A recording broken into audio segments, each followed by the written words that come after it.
Good afternoon, all, and happy VE Day, the 80th anniversary today. I have done a short video that will be going on before this one, but I'll put something at the bottom of the short, just sort of letting people know that this video will also be going live today as well. Now, the reason I'm doing a longer video is because sometimes with the low subscribers, although the channel is growing, which is great, sometimes the shorts are seen more than the main videos. So that's why I'm letting you know at the beginning that there is a short, and obviously this is the main video. I don't usually do things like this, but I was watching sort of the celebrations and pageantry this morning, and I just thought to myself, you know, the 80th anniversary, and a lot of these sort of people that are being spoken to, sort of interviewed, were sort of, you know, perhaps a minimum of 5 years old and upwards. Now, that makes them a minimum of 85. There can't be that many sort of, you know, pilots left now, and what have you. So these people, once they are gone, a lot of history goes with them. So I do think it's important, and maybe I'm sounding a bit old now myself, and I found it really fascinating sort of speaking to my sort of grandparents, which I'll move on to sort of a little bit later. But you know, it is a moment in time, a moment in history that we've all still just about got access to from the horse's mouth. You know, yeah, of course, a lot of it's documented by video and writing and what have you. But just think about that. You know, in the next sort of 5 to 10 years, maybe a bit more, but let's call it 5 to 10 years, a lot of these people aren't going to be here anymore. So, you know, try and find the time, if you do have, you know, elderly sort of relatives that were part of the conflict, you know, just sit down and just sort of talk to them. Now, some of them don't like to talk about it, and I'll come on to that in a little bit. And that's fine, isn't it? You know, if they don't want to talk about it, they don't want to talk about it. Some, you know, I'm sure the generations that we've now got in this world, you know, a lot of them wouldn't want to go through a world war. I know I certainly wouldn't. And, you know, these people that have given up so much, you know, we've got a lot to sort of be thankful for sure. Now, my grandfather, who also was a John,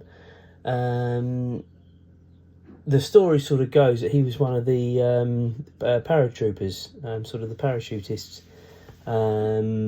that sort of was jumping out of the plane sort of towards the end of the war, and I know he was caught up in an explosion because he still had some shrapnel. I think it's definitely in his head. I mean, it's a long. I mean, obviously he's long gone now, but it's definitely in his head.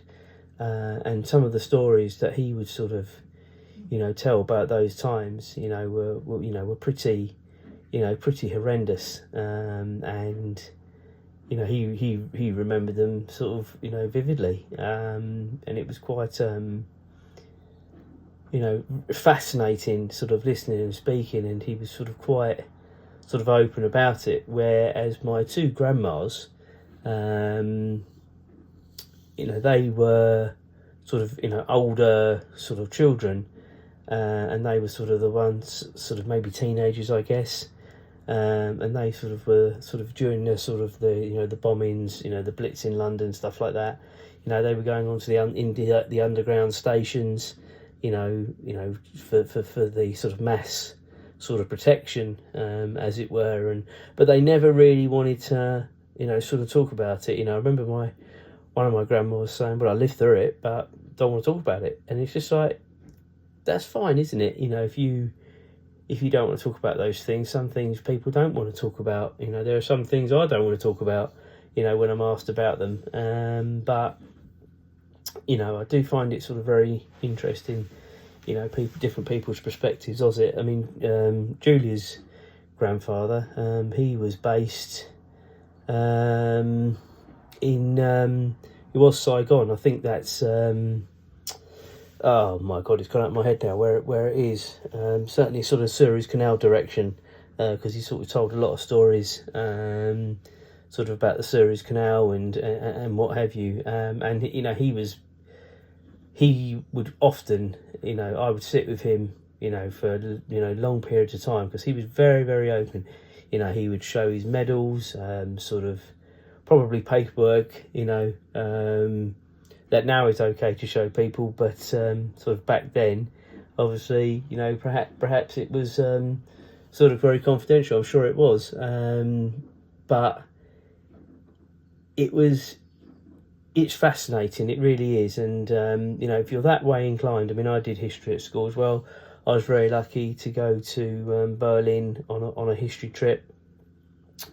Lucky or unlucky to have gone to the concentration camp near Berlin, which, you know, if you're able to, don't matter how old you are, I would definitely recommend.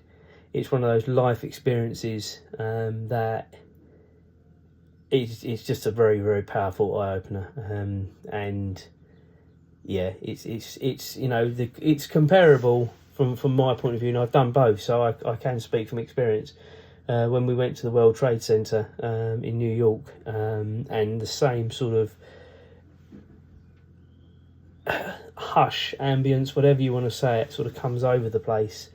You know, when you are there, it is a very, very, you know, potent and powerful place. You know, both examples, and as I say, it's one of those life experiences. And you know, I said to James, because he's going on a history trip later on this year, I don't think they are going to any of the concentration camps, but he's wanting to do history GCSE, so whether there'll be more history trips in due course, I don't know, but I hope so, for his sake, because it's a life experience to do that sort of thing. So yeah, I mean, as I say, I do think, you know, the sort of generations now are very quick to forget sort of what's gone before. And let's say I was fortunate enough to have grandparents, or Julie's grandparents, that were very open to talk about it.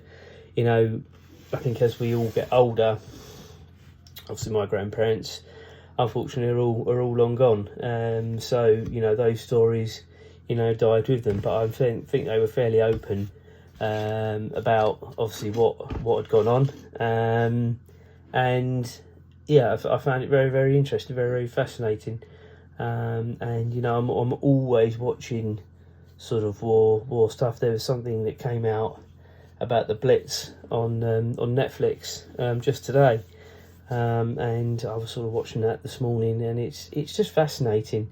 You know, it's not good what happened, but the way things are portrayed, you know, for historical reference, is good, because none of us should forget, obviously, you know, what's gone on. So, guys and girls, as I say, if there's one message I can leave from this is, you know, if you do have anyone that you're able to speak to, sort of information from the horse's mouth, and they're willing to talk about it, talk to them, because once they're not here, you've lost that information. And let's not forget, you know, as I say, it is 80 years today. And as I say, in the next 5 to 10 years, you know, a lot of these people aren't going to be here anymore, or very few. And I think it will be a shame, you know, if that information is totally lost, you know, when it goes with them. And you know, I don't know quite how the schools do things now. I mean, we definitely, you know, studied it in detail when I was doing history GCSE. Whether it still is now, I don't know.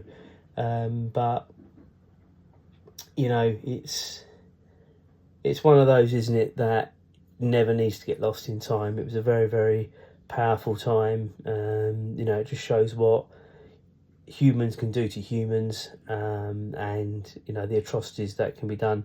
You know, and if we look in today's world with what's going on with Russia and Ukraine and the Gaza Strip, and I'm sure other places around the world that are less documented perhaps, you know, it just shows, you know, at times we just don't learn, and that is the sad thing, isn't it? And hopefully these things sort of in the Ukraine, the Gaza Strip, you know, do get sorted out, you know, peacefully as much as can be done. Anyway, I'll stop babbling on. As I say, thanks for listening if you have listened. Tell your friends and family about the channel. As I say, it's growing. Take care, guys, and as I say, enjoy the rest of your bank holiday.